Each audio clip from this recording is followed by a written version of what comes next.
वैसे कल राहुल गांधी भी महाराष्ट्र में होंगे। राहुल गांधी को डेफेमेशन के केस में कल भिवंडी की कोर्ट में पेश होना है। राहुल गांधी पर आरएसएस को लेकर गलत बयानी का आरोप है।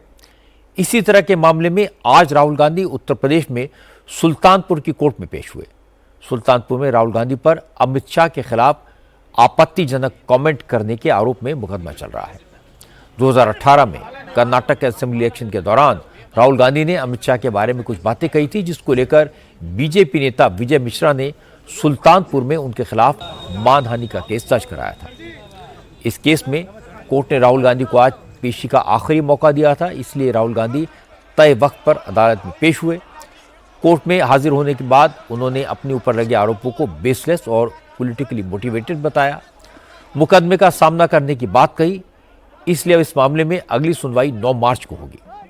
राहुल की कोर्ट में पेशी पर प्रियंका गांधी ने कहा कि राहुल और उनका परिवार पिछले कई साल से ऐसे झूठे केसेस का सामना कर रहा है, लेकिन वो डरने वाले नहीं है क्योंकि वो सच की लड़ाई लड़ रहे हैं।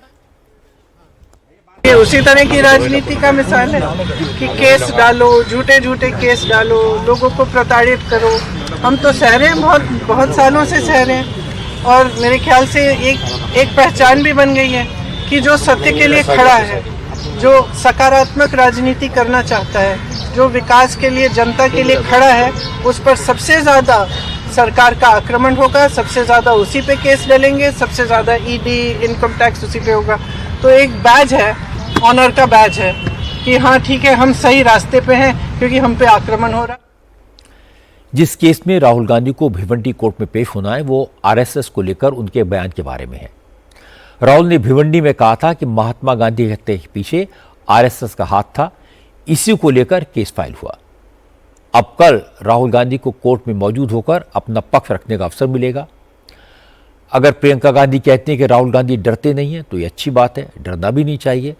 और अब तो मामला कोर्ट के सामने है, इसमें तो वैसे भी डरने की कोई ज़रूरत ही नहीं है। अदालत जो भी फैसला करे वो सबको स्वीकार करना चाहिए।